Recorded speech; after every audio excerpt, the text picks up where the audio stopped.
Do you know A or N? What about before H?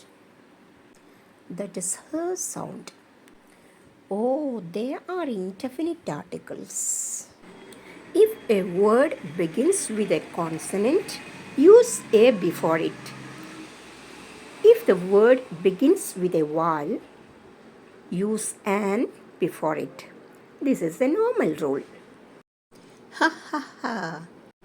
It is not the way that rule works. Oh, then what?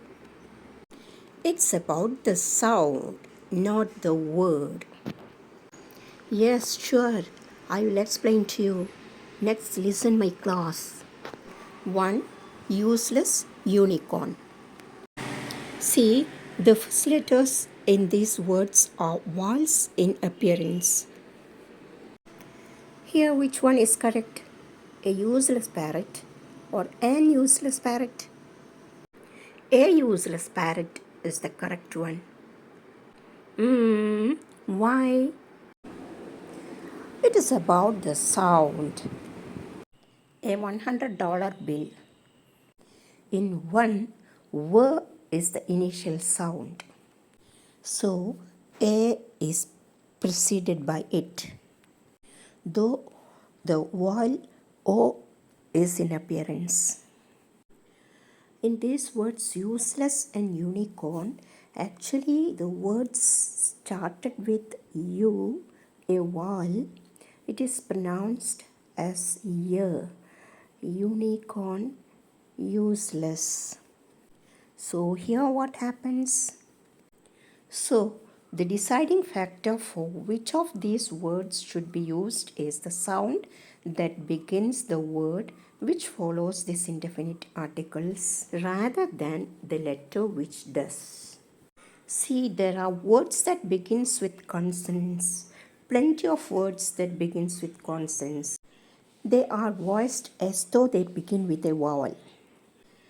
Especially her words that begins with H, the consonant.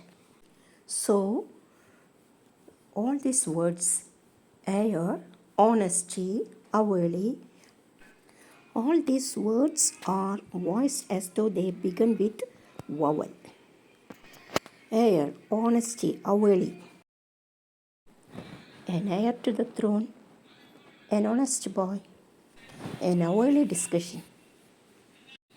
Now, did you get the answer for my first question at the beginning of this video? Yes, it is about the sound.